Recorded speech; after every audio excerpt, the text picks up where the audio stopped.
Todo era amor, amor. No había nada más que amor. En todas partes se encontraba amor. No se podía hablar más que de amor.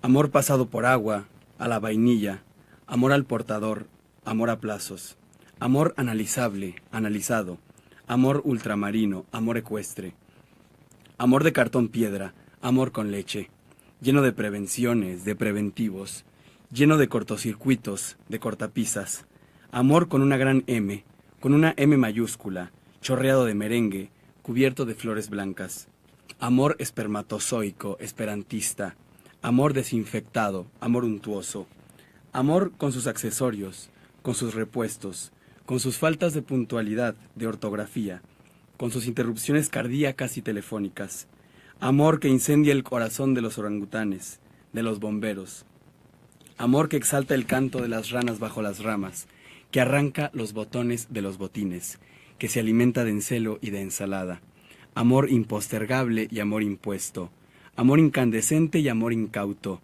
amor indeformable, amor desnudo, amor, amor, que es simplemente amor, amor, y nada más que amor.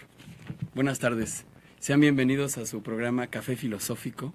Evidentemente el tema de hoy es el problema del amor en la filosofía y además de la conjunción de temas que tiene en común el programa de hoy y el poema que les leí, pues tiene totalmente un carácter arbitrario y estético. Sin embargo, me parece importante destacar un par de cosas que tienen que ver con el programa de hoy. El amor tiene esta consistencia chiclosa que siempre nos hace referirnos o pensar en él como el amor romántico. Y de hecho vamos a platicar un poco del amor romántico el día de hoy. Y también este poema de Oliverio Girondo refleja la universalidad del amor. Otro tema que también vamos a tocar el día de hoy. Entonces hoy nos vamos a ocupar del amor desde una perspectiva evidentemente filosófica. Y para ello pues voy a tomar como punto de partida una estrategia clásica, que es hablar del banquete de Platón y de los discursos que ahí se enuncian en torno al amor.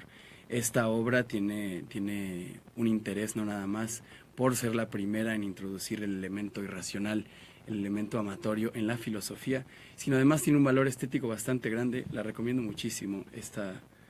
Este diálogo de Platón, El banquete, es una obra de bastante sencilla adquisición. Se la pueden encontrar incluso en los puestos de revistas, y no estoy bromeando. En internet estará seguramente. Tiene un valor literario bastante enorme, como les decía, y el contenido que nos ofrece es bastante rico. Y hoy vamos a examinar los primeros discursos que se enuncian ahí sobre el amor. Generalmente se suele hacer un hincapié bastante grande en el discurso de Sócrates o en el de la relación entre el de Sócrates y el de Agatón. Nosotros vamos a dejar estos discursos para un programa posterior. Nos vamos a centrar en los primeros discursos explicitados por Fedro, Pausanias, Erixímaco y Aristófanes. Estos comensales, médico uno, sofista los otros, van a erigir una especie de encomio, elogio a Eros como divinidad, ¿no? Y lo que vamos a hacer aquí es entresacar las consecuencias de estos discursos. Me interesa ver qué de nuestras concepciones del amor, de nuestras concepciones actuales del amor, sobrevive a estos primeros esbozos o estos primeros intentos de definición del mismo. Y también me interesa conocer las consecuencias de estos discursos, que me parece que están excesivamente romantizados. Me interesa hacer un par de aclaraciones antes de entrarle al tema del amor, porque es un tema especialmente complejo en el pensamiento griego. Para empezar, nosotros tenemos la simplicidad, o la simpleza, o el simplismo, si se quiere, de utilizar una misma palabra para referirnos a emociones diferentes. Lo mismo le llamamos al amor de padres que al amor de enamorados, que al amor a la patria, que al amor al trabajo. Los griegos, sin embargo, distinguían entre diferentes clases de amor y a cada una de ellas le asignaban un nombre en particular. Esta lista no es exhaustiva, parece que hay muchas más, pero siempre hay un consenso entre que las principales formas de referirse al amor son las siguientes. En griego, amor se dice, primero que nada, como agapé. Agapé es el amor desinteresado, el amor espiritual o el amor al prójimo en el sentido cristiano del término. Esta palabra se traduce al latín como caridad, caritas. También los agapés eran las primeras comidas fraternales de los primeros cristianos, ¿no? A esta idea de caridad también se le dice amor en griego. Luego tenemos la filía. Esta filía es la raíz de palabras como filiación o afiliación o amor filial, y se refiere al amor fraterno, incluyendo la amistad y el afecto. Generalmente solemos referirnos al amor amistoso como filía. Por eso la raíz de la filosofía, por eso decimos que la filosofía es una amistad o un amor en relación a la sabiduría, ¿no? Y luego tenemos al storge, que es el amor familiar, el amor de padres a hijos, que es un amor entregado, un amor que renuncia. Y por último, la palabra que nos interesa hoy es el eros, que es la divinidad griega que simboliza el amor sexual o el amor romántico. Entonces vamos a concentrarnos en Eros, porque Eros va a ser el centro de los elogios que van a dirigir los comensales en el banquete de Platón. Sin embargo, hay que hacer otra aclaración respecto de a Eros como divinidad. ¿Qué están pensando los griegos cuando le dicen a Eros que es un dios? Esto lo explica muy bien Guthrie en un pequeño texto que se llama Los filósofos griegos, que es un breve, el Fondo de Cultura Económica lo edita como un breviario, y en él nos recuerda una aguda observación del erudito alemán Wilamowitz. Nos dice que Theos, la palabra griega que utilizamos para hablar de Dios en el pensamiento antiguo, tiene un valor predicativo. Es decir, los griegos no afirmaban primero, como hacemos los cristianos o los judíos, la existencia de Dios y después enunciar los atributos diciendo Dios es bueno, Dios es amor, etc. Más bien se sentían los griegos impresionados o atemorizados por las cosas de la vida y de la naturaleza, notables por su capacidad de producir placer o miedo, y decían esto es un Dios o aquello es un Dios. Los cristianos dicen Dios es amor y los griegos dicen el amor es Theos, o sea, un Dios. Entonces, los griegos se referían a Dios o a la divinidad con esas cosas que entendían que sobrepasaban sus capacidades humanas, esas cosas que estaban ahí antes de que ellos nacieran y seguramente perdurarían después de su muerte. A todo lo que entendían como eterno, a todas las fuerzas sobrenaturales las llamaban un Dios. Toda fuerza que vemos actuar en el mundo, que no nace con nosotros y que perdurará cuando nosotros hayamos muerto, podía ser llamada un Dios por los antiguos griegos. Entonces, se refieren entonces al Dios del amor, como esta divinidad insondable que no podemos explicar, esta fuerza más que humana, que nos supera y que puede llegar incluso a tomar posesión de nosotros, ¿no? Bien, pues para empezar a mirar el banquete tenemos que decir que los mitos en torno a la divinidad Eros son muchísimo más antiguos que los que presenta Platón en esta obra. Los poetas o mitógrafos griegos como Homero o Hesíodo ya se habían dado a la tarea de relatar la genealogía del dios, es decir, su relación con los otros dioses, cuándo nació, cuáles son sus efectos y qué poderes tiene, y mucho de lo que van a decir los comensales del banquete pues son ciertos recortes, ciertos fragmentos de la mitología que les antecede, pero tienen una repercusión cultural muy interesante, que es la que me interesa analizar el día de hoy. Bien, pues antes de comenzar quiero poner un poco en contexto la obra. El escenario del banquete es la cena ofrecida a sus amigos por el poeta trágico Agatón, con motivo de haber obtenido el premio con su tragedia griega en el 416 a.C. Aunque nos vayan a parecer muy actuales estas concepciones o consideraciones acerca del amor, hay que recordar y tener esto siempre en mente. Esto se escribió en el 416. Bueno, refiere hechos del 416, aunque la creación de la obra sea posterior. Además de abordar el tema del amor, el banquete es también un retrato de la figura de Sócrates como arquetipo del filósofo. Supuestamente, según algunos especialistas, tendría una fecha de creación similar al Fedón, otro de los retratos de Sócrates, pero en esta va a tratar de reflejarse más el filósofo que está consagrado a la existencia, el filósofo como que tiene la filosofía o el amor por la sabiduría como una actitud vital, ¿no? Y hay varias cosas, como varios chispazos que nos muestran la actitud del filósofo antes de iniciar propiamente el reparto de discursos en el banquete. Una de ellas es el relato de Apolodoro. Apolodoro, que es el narrador de esta historia, cuenta que desde que encontró a Sócrates, su vida ha cambiado por completo y dice lo siguiente: antes daba vueltas de un sitio a otro al azar y pese a creer que hacía algo importante, era más desgraciado que cualquier otro. Entonces Apolodoro se encuentra con Sócrates y su vida cambia por completo. Da un giro valorativo en el sentido de que deja de valorar lo que antes pensaba que era bueno y empieza a preocuparse seguramente por los bienes espirituales, una de estas doctrinas tan difundidas del pensamiento socrático. Además nos topamos con que Sócrates, antes de llegar al banquete, tiene una experiencia de tipo místico o extático en la que concentra el pensamiento sobre sí mismo. Va acompañado de Apolodoro. Apolodoro se adelanta a la celebración de este banquete y Sócrates se queda abstraído en sus pensamientos por un largo rato. En el mismo banquete se relatan otras anécdotas similares a esta, en las que Sócrates se queda un día completo haciendo esta especie de meditación. Nos refleja el contacto profundo que Sócrates tenía con la divinidad. Bien, también otra anécdota interesante de este banquete es que cuando por fin llega Sócrates a la celebración, Agatón, que es el anfitrión de la fiesta, le dice que se siente a un lado suyo, argumentando que ojalá y se le pegara algo de su conocimiento o de su sabiduría, ¿no? Le dice: Sócrates, por favor, siéntate aquí a un lado mío a ver si se me pega un poco de esa inteligencia que tú tienes. Y Sócrates jocosamente le responde lo siguiente: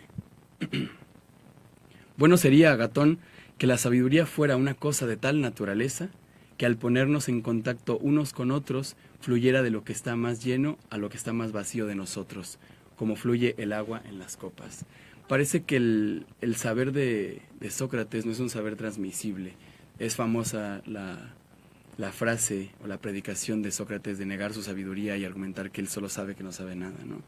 Parece que si posee cierta sabiduría, no es una sabiduría tal que se pueda transmitir así como el agua fluye entre las copas, ¿no? Parece que es una sabiduría más vital, más práctica. Bien, pues vamos sin darle más detenimiento, vamos a empezar a analizar los discursos en el orden en el que aparecen. Antes que nada, pues sí, referir un poco a esto. Los banquetes o los simposios eran unas fiestas, digamos, comunes entre la aristocracia griega y tenían un cierto protocolo, o se seguían ciertos rituales. Generalmente, evidentemente, había comida, había mucha bebida y se celebraban, digamos que algunas representaciones artísticas, había, por ejemplo, flautistas, etcétera. Generalmente, o en el caso de este tipo de banquetes que tienen un tema filosófico, los comensales se ponían de acuerdo para hablar de un tema en particular, ¿no? También Jenofonte tiene un banquete y en ese banquete el tema particular es que cada uno diga de qué es aquello de lo que se siente orgulloso, ¿no? Entonces cada uno de los comensales tiene que preparar un discurso más o menos sensato acerca del tema que se presenta.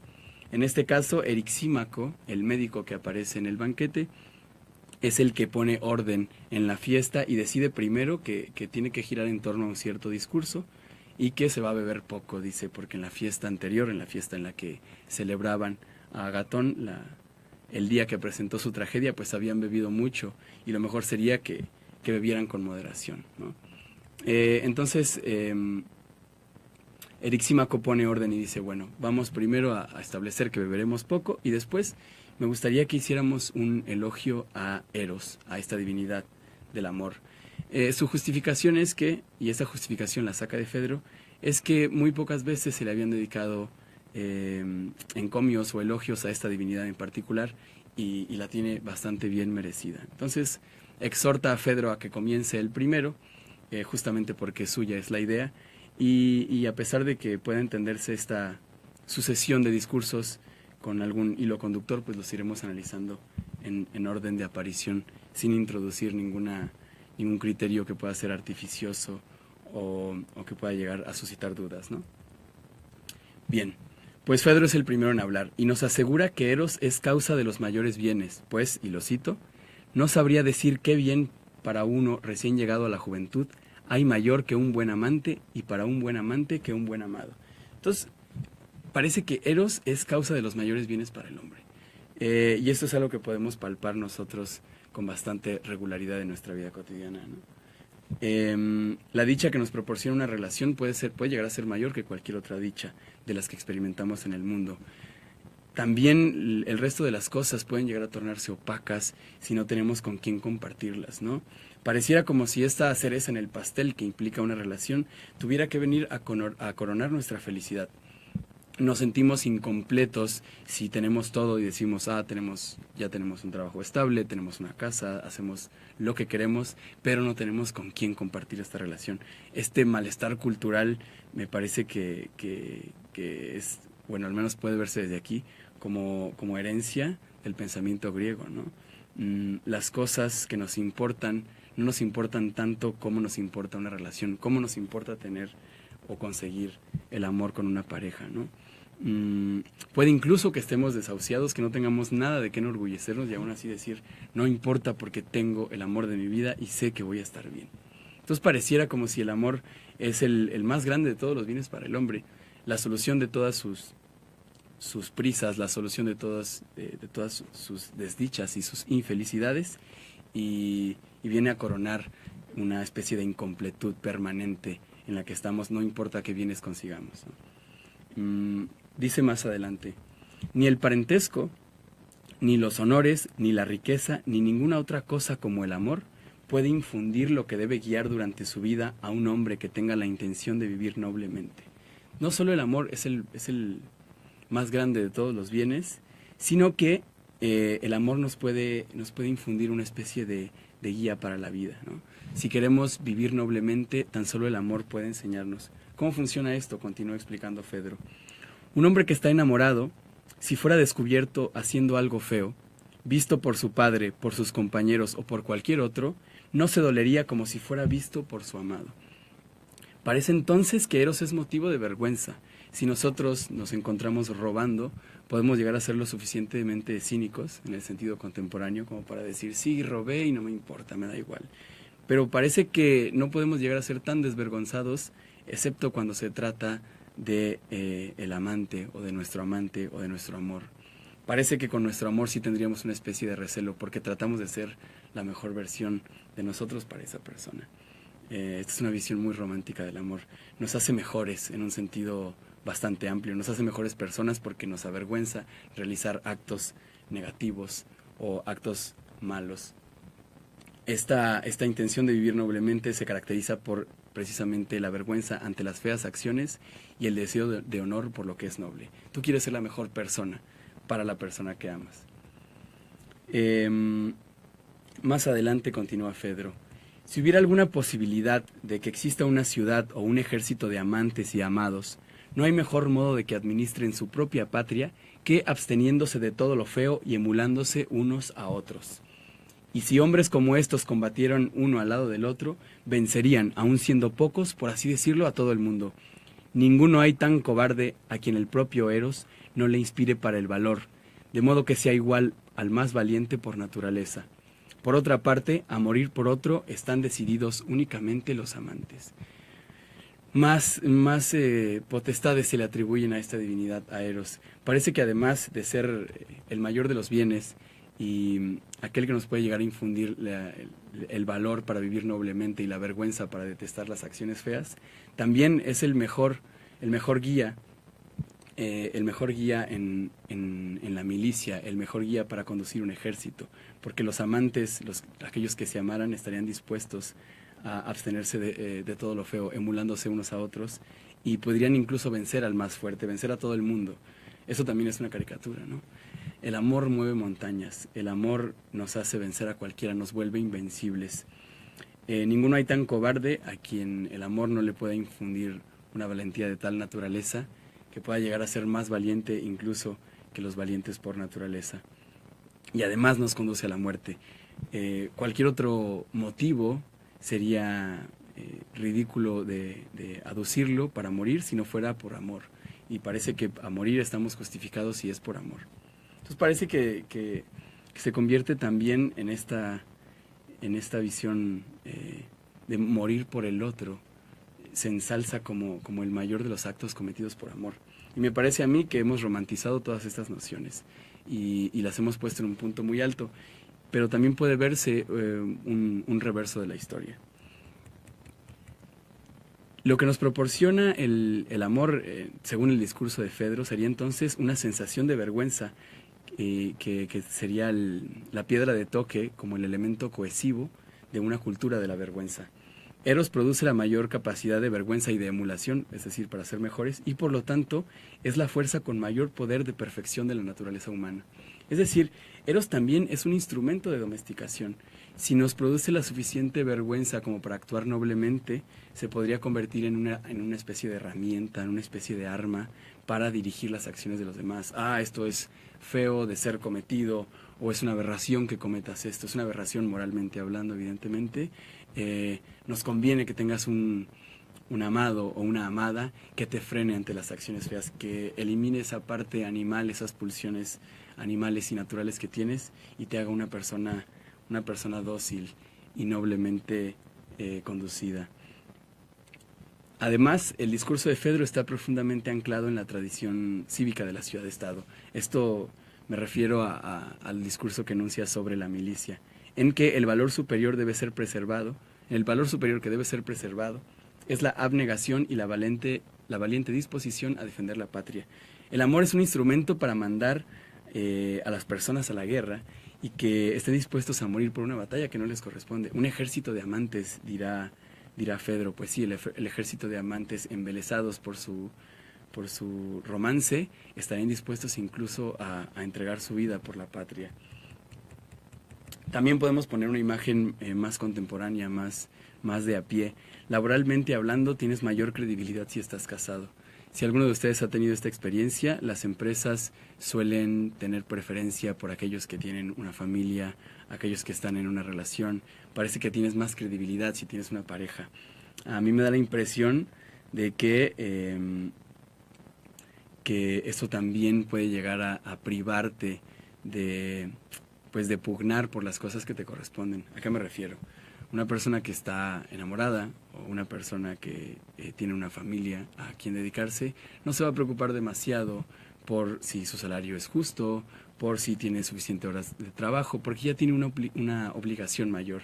Ante la obligación de satisfacer a su amada o a sus hijos, el amante o el obrero o el operario se va a preocupar siempre más por cumplir esta satisfacción, independientemente de si a costa suya está sacrificando su propia vida o su propia integridad. Así que esta aparente romantización del amor tiene también un reverso que puede verse como una fuerza o un poder de domesticación del hombre.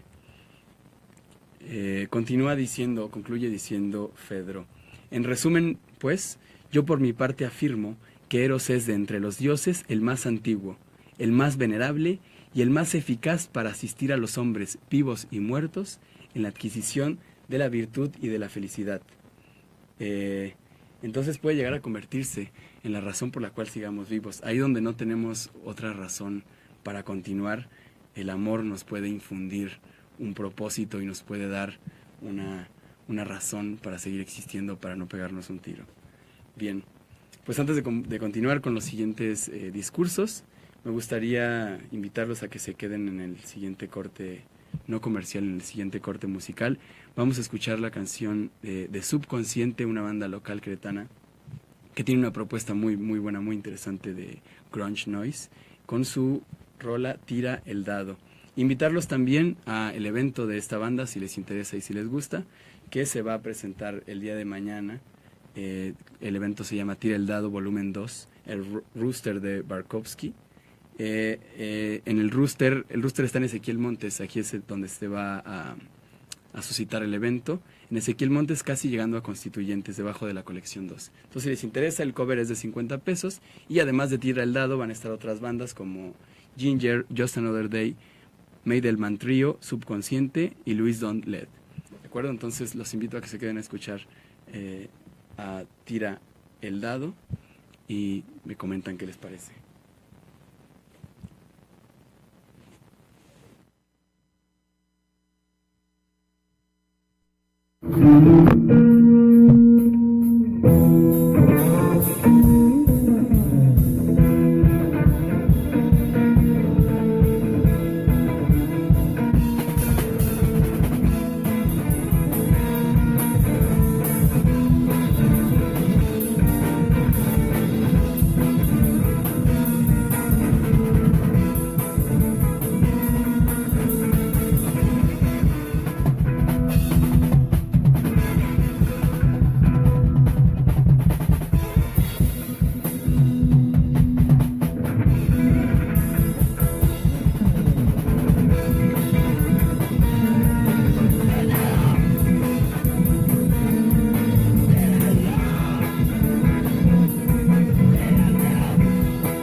Buenas tardes, bienvenidos otra vez a su programa Café Filosófico.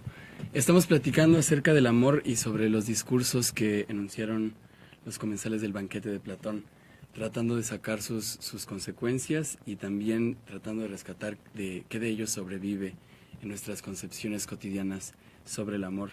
Ahora toca el turno a Pausanias. Pausanias dice que existen necesariamente dos eros, dos clases de amor. Y esta dicotomía también nos parecerá bastante familiar, bastante táctil, bastante palpable, porque se refiere a que hay una especie de amor superior y otra especie distinta de amor inferior. También se puede hablar de un amor vulgar y un amor culto, o un amor bueno y un amor malo. Es una especie de distinción, me parece a mí, bastante socrática, que trata de distinguir entre el exterior y el interior, entre una especie de amor más elevado, una especie de amor corpóreo y un amor psíquico, un amor espiritual. Me parece que esto está bastante bien arraigado en nuestra tradición judeocristiana. Cualquiera de nosotros no tendría ningún problema en afirmar que lo que importa es lo de adentro y de rechazar cualquier superficialidad a la hora de hablar del amor. Tendríamos que ser muy descarados para decir, sí, a mí lo que me gusta o lo que me preocupa es que la persona sea bella físicamente hablando, me da igual cómo esté interiormente o cuál sea el estado de su alma o su calidad espiritual, eso me da completamente igual, ¿no? En una mesa con amigos, generalmente tendríamos que admitir esto, ¿no? A mí lo que me importa es lo de adentro y rechazar la superficialidad, aunque seamos naturalmente superficiales. Este elogio del amor de Pausanias va a dirigirse entonces a esta dicotomía. ¿Por qué es más importante el amor espiritual que el corpóreo? Entonces distingue entre el eros vulgar y el eros superior. El eros vulgar, dice Pausanias, lleva a cabo lo que se le presente. No tiene ninguna clase de filtro, simplemente se contenta con satisfacer sus deseos o sus pulsiones de tipo carnal o sexual. Este es el amor con el que aman los hombres ordinarios, dice Pausanias. Tales personas, primero, aman en ellos más sus cuerpos que sus almas.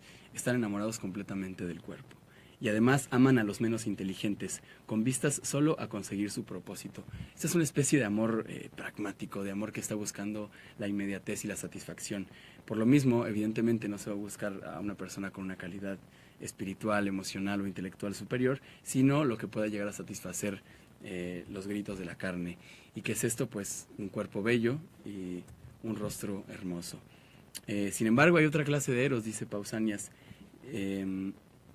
Esta clase de eros es un eros de tipo superior y los que están inspirados por este amor aman lo que es más fuerte por naturaleza y posee más inteligencia. Es decir, ellos tienden hacia la belleza de espíritu, no hacia la belleza corpórea.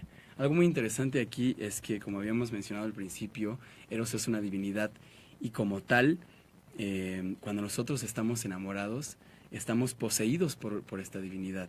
Y somos una especie de, un tanto víctimas de lo que nos está ocurriendo más que tomar disposición de nosotros mismos. Y también a nosotros nos es muy cercana esta noción. Parece que estamos hechizados cuando estamos enamorados.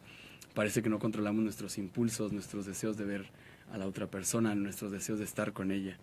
Y esta explicación podría ser bastante satisfactoria. Es que Eros es un dios y se acaba de incorporar en mi cuerpo, acaba de poseer mi cuerpo y estoy completamente dominado por él. En el caso de Pausanias tendríamos entonces el infortunio de ser inspirados por el Eros superior o la desgracia de estar bajo el influjo del Eros vulgar que nos lleve a la voluptuosidad y a satisfacer nuestras necesidades carnales. Entonces, basado en esta dicotomía, Pausanias va a concluir que es pérfido aquel amante vulgar que se enamora más del cuerpo que del alma. Y nosotros heredamos esta concepción, al menos en lo que toca a nuestros discursos superficiales. Nos encantaría pensar que no somos superficiales y que siempre buscamos el interior, pero parece que siempre estamos también poseídos y atraídos por ese eros inferior, ese eros vulgar que trata de satisfacer los deseos corpóreos. En la práctica somos bastante superficiales, a pesar de que en la teoría seamos bastante más espirituales. Entonces, más adelante dice Pausanias, hablando sobre las costumbres del amor, dice lo siguiente: respecto al intentar hacer una conquista, Nuestra costumbre ha concedido al amante la oportunidad de ser elogiado por realizar actos extraños. Está hablando de las costumbres griegas, que no son muy ajenas a las nuestras. ¿Cuáles son estos actos extraños por los cuales el amante recibe elogios, o al menos está justificado de realizarlos? Pues nos dice, son los que consisten en emplear súplicas y ruegos en las peticiones hacia los amados, pronunciar juramentos, dormir en la puerta del amado y estar dispuestos a soportar una esclavitud como ni siquiera soportaría ningún esclavo. Podemos llegar a ser los esclavos voluntariamente más grandes que los propios esclavos con grilletes, solamente por pertenecer a nuestros amados. Sin embargo, esto solamente está justificado cuando se trata del amor. Pero si uno quisiera recibir dinero de alguien, o quisiera adquirir algún trabajo o algún favor, sería obstaculizado por todos para realizar semejantes acciones. Es decir, estas acciones son de suyo locuras, ¿no? ¿Quién sería tan tonto como para desgastarse, emplear súplicas y ruegos en las peticiones, o pronunciar juramentos, dormir en la puerta de los amados, o acceder a una especie de esclavitud voluntaria, si no fuera por el enamoramiento? Parece que la costumbre o la cultura nos empuja a realizar esas acciones y elogia los actos realizados por amor, aun cuando atenten contra nuestra propia integridad. En cambio, dice Pausanias, en el enamorado que hace todo esto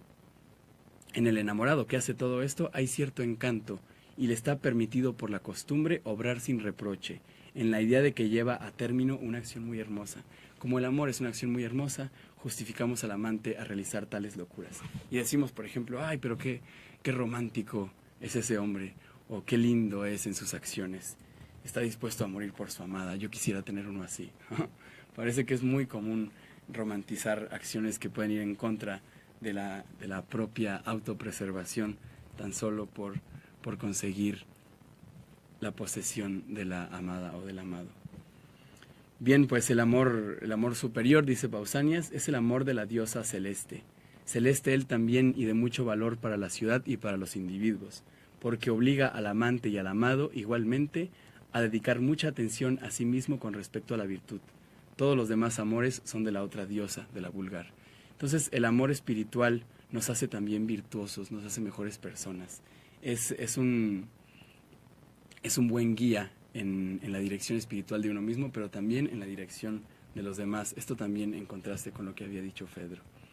Lo que está tratando de explicitar acá, lo que está dejando bastante claro, es que no hay acciones que puedan ser consideradas de suyo como buenas o malas, que sean por sí mismas buenas o malas, sino que toda acción es honorable o vergonzosa dependiendo a qué se dirige, cuál es la intención, cuál es su objeto. En el caso del amor, no todos los amores son amores buenos, va a decir Pausanias. No todo el amor es elogiable. Solamente el amor espiritual, solamente el amor hacia las almas de las personas, el amor corpóreo es detestable. Entonces algo tan elevado como el amor también tiene sus matices y depende de cómo se dirija y cómo se lleve a cabo. En el caso del amor espiritual, bueno, pues la costumbre nos empuja a realizar acciones contra natura. Hay algo aquí interesante. Este amor del que habla Pausanias, o del que habla a través de la costumbre griega, está en conformidad con el nomos. Esto es, está dictaminado por la costumbre y se convierte en un regulador de las normas que deben dirigir a la sociedad. Entonces parece que también, al igual que en el discurso de Fedro, el amor se convierte en una especie de regulador de la conducta, en una especie de elemento domesticador y nos hace más dóciles. Esto es muy interesante porque la idea va a perfilarse en casi la totalidad de estos primeros filósofos que hablan sobre el amor, pero al menos ya estamos acercándonos más a nuestras concepciones cotidianas. Parece que nosotros también heredamos esta idea de elevar a lo más alto el amor y de dejarnos dirigir por su inspiración. Bien, pues a continuación le toca el turno de hablar a Aristófanes. Aristófanes es un tipo bastante interesante, es un comediógrafo griego que se había burlado en anteriores ocasiones de Sócrates y de repente le toca su turno de hablar y tiene hipo. Este hipo es característico en el banquete de Platón y ha sido comentado por muchísimas personas desde la antigüedad. Puede tener una relevancia especial o no, pero bueno, se trata de un comediógrafo y a quién mejor que a él que le produzca un hipo. Pero esto altera el orden de los discursos y Aristófanes va a tener que hablar hasta el final. Pareciera como si los discursos se fueran sucediendo para dar una especie de ordenación continuada o un aparente orden detrás de esta sucesión aparentemente aleatoria de comensales. Como no puede hablar Aristófanes, Erixímaco, el médico del banquete, le dice que se calme, que sostenga la respiración, le empieza a dar un par de técnicas para superar el hipo y dice que bueno, él va a tomar su lugar a la hora de hablar. Y por supuesto nos va a dar su explicación médica del significado de Eros. Dice lo siguiente Erixímaco: Eros no solo existe en las almas de los hombres como impulso hacia los bellos, sino también en los demás objetos como inclinación hacia otras muchas cosas, tanto en los cuerpos de todos los seres vivos, como en los que nace sobre la tierra y, por decirlo así, en todo lo que tiene existencia. Es un Dios grande y admirable y a todo extiende su influencia, tanto en las cosas humanas como en las divinas. Aquí el discurso sobre el amor empieza a tomar otros vuelos, como en el poema que les leí de Oliverio Girondo. La palabra amor casi siempre nos refiere al amor romántico, pero Eros está dándole otros vuelos a esta divinidad. Dice que no solo existen las almas de los hombres como impulso hacia lo bello, sino existen todas las cosas. Es una especie de fuerza universal, un regulador de tensiones opuestas en la explicación de Erixímaco. Es decir, Eros es esa fuerza que mueve todas las cosas, que hace que se muevan los mares y los cuerpos celestes, que hace que las cosas funcionen y que encuentren una especie de equilibrio perfecto. También para Erixímaco es una especie de fuerza que produce la armonía de los contrarios, tiene un elemento cohesivo. Para esto para explicar que el amor no solo está en los hombres, se refiere a su propio arte, a la medicina, como un arte amatorio, y dice lo siguiente: un buen médico debe satisfacer a las partes buenas y sanas del cuerpo y rechazar las enfermas.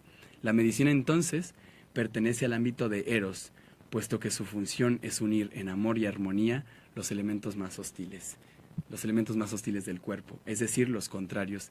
Para la medicina griega de la época, la cura siempre va a consistir en guardar el equilibrio entre los contrarios que habitan en el cuerpo. Entonces, un cuerpo sano es un cuerpo equilibrado. ¿Cómo se equilibran estos contrarios? Pues guardando la justa medida entre lo caliente y lo frío, lo amargo y lo dulce, lo húmedo y lo seco. Entonces, la medicina pertenece a una especie de arte amatoria porque se encarga de regular las tensiones opuestas, actividad que es primordialmente concedida a la divinidad Eros.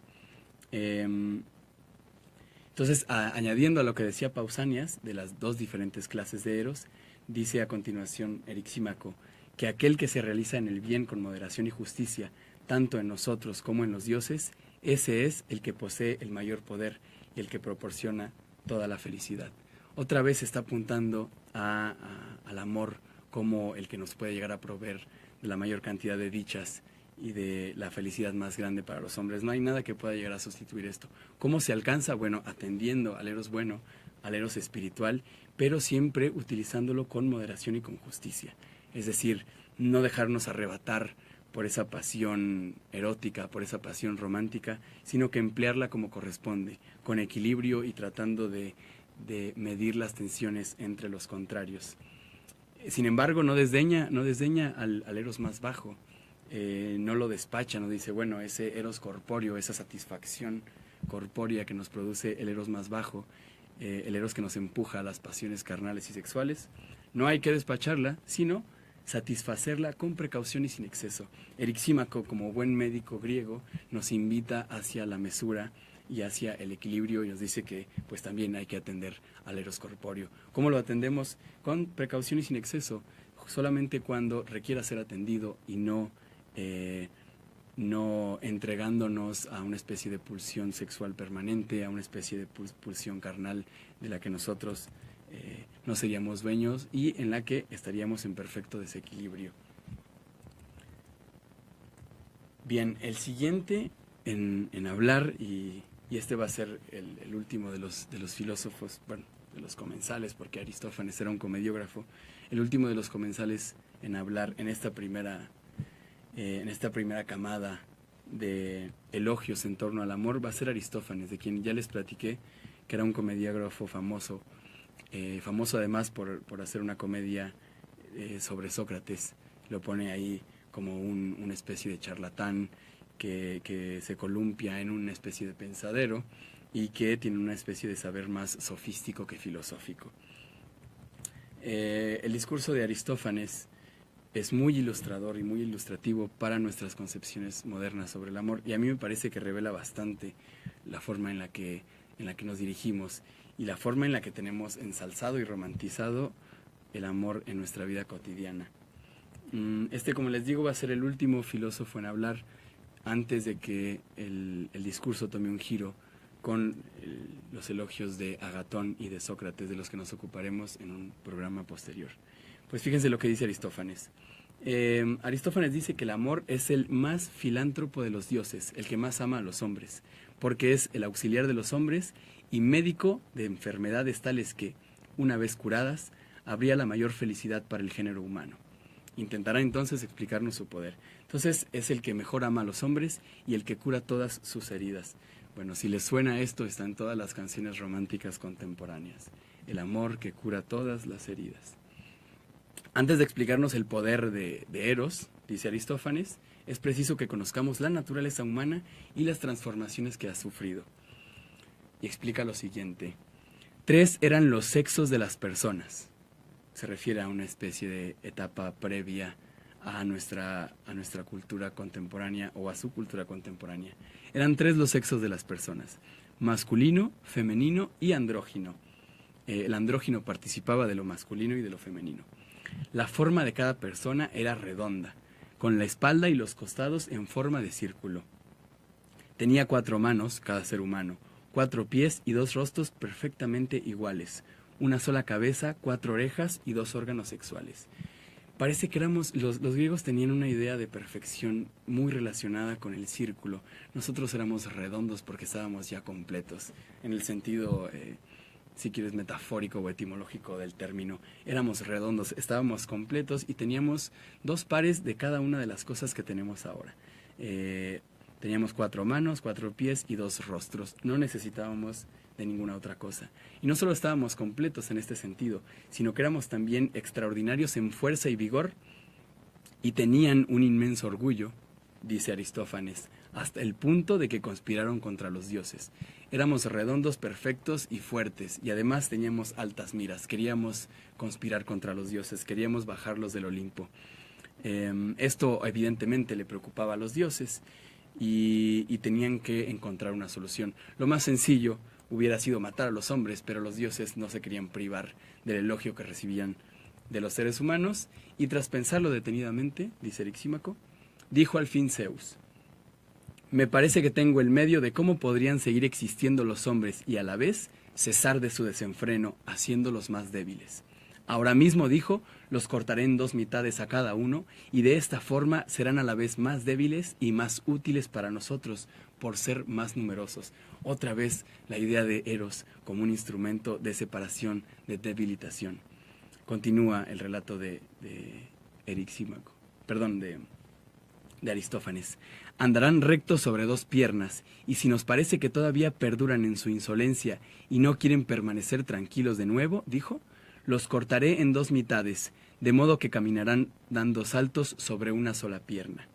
Así pues, una vez que fue seccionada en 2 la forma original, añorando cada uno su propia mitad, se juntaba con ella, y rodeándose con las manos y entrelazándose unos con otros, deseosos de unirse en una sola naturaleza, morían de hambre y de absoluta inacción, por no querer hacer nada separados unos de otros. Después de recibir este castigo divino, esta separación en 2, nuestro único objetivo era entonces encontrar una mitad que nos pudiera solucionar nuestra incompletud de naturaleza, y una vez encontrada no hacíamos otra cosa que estar con el amado. Esto es también bastante palpable, sobre todo en los romances escolares o juveniles. No queremos otra cosa más que estar con el otro, pudiendo incluso llegar a morir de hambre y sufrir de absoluta inacción, por no querer hacer nada separados los unos de los otros. Zeus, al ver esto, evidentemente evidentemente que se preocupó, ¿no? Y se compadeció de los pobres humanos que estaban incompletos buscando a sus mitades. Y se le ocurrió un recurso distinto. Nos dice Aristófanes. En ese entonces trasladó los órganos genitales hacia la parte delantera, porque los teníamos ocultos. De esta forma consiguió que mediante los órganos sexuales, tuviera lugar la generación en ellos mismos, es decir, la procreación, para que si en el abrazo se encontraba hombre con mujer, engendraran y siguiera existiendo la especie humana, pero si se encontraba varón con varón, hubiera al menos satisfacción de su contacto, descansaran, volvieran a sus trabajos y se preocuparan de las demás cosas de la vida. Entonces Zeus dijo, voy a ponerle los genitales en la parte delantera para que así cuando se encuentre un varón con una mujer puedan procrear y la especie tenga un propósito más que encontrarse los unos con los otros, y si no, si se encuentra varón con varón, pues puedan encontrar algo de recreo, de descanso y de diversión, y vuelvan a sus trabajos y se preocuparan de las demás cosas de la vida. Otra vez Eros haciendo de las suyas para que dejemos de despreocuparnos de todo lo demás. Desde hace tiempo, pues, continúo con el discurso de Aristófanes, es el amor de los unos a los otros, innato en los hombres y restaurador de la antigua naturaleza, que intenta ser uno solo de dos y sanar la naturaleza humana. Entonces, Eros no solo es principio de procreación, sino también es principio de recreación.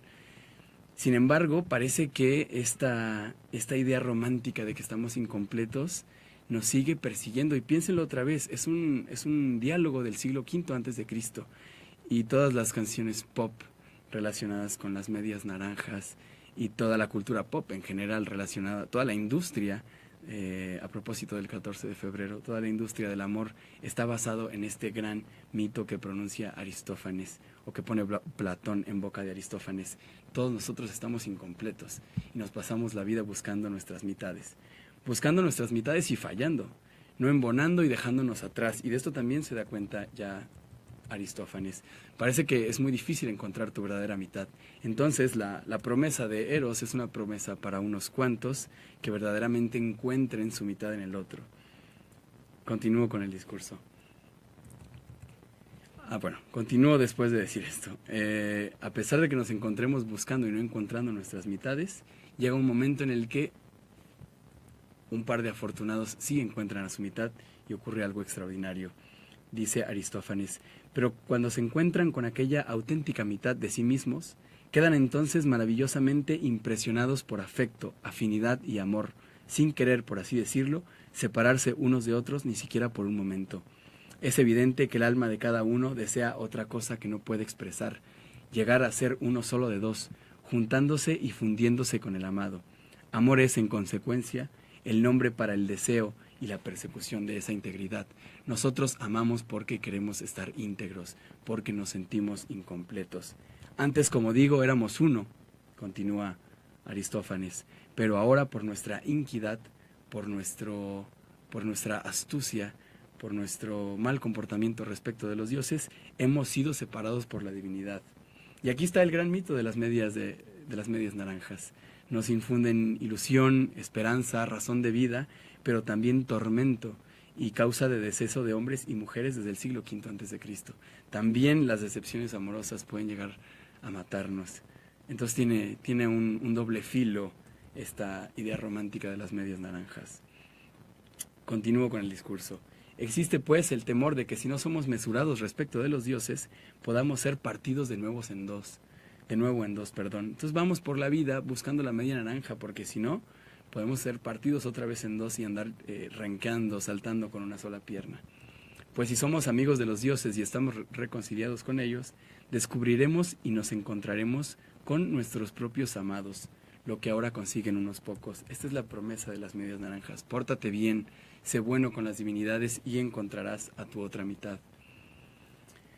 Finaliza el comediógrafo con estas palabras. Yo me estoy refiriendo a todos, hombres y mujeres, cuando digo que nuestra raza solo podría llegar a ser plenamente feliz si lleváramos el amor a su culminación y cada uno encontrara el amado que le pertenece, retornando a su antigua naturaleza. Entonces parece que el Eros que nos pinta el comediógrafo Aristófanes es el gran culpable de que nosotros hayamos heredado estas concepciones tal y como las heredamos, de que nosotros hayamos dispuesto toda nuestra felicidad en la persecución del amor y nos infunde esa esperanza vital, esa, sí, pues, esa intención de perdurar o esa razón de vivir, poniéndonos en la disposición y en la tarea de sin querer encontrar a las otras mitades. Sobre si esto es más perjudicial que beneficioso, pues ustedes son los últimos jueces, pero a mí me parece que puede tener estas dos caras.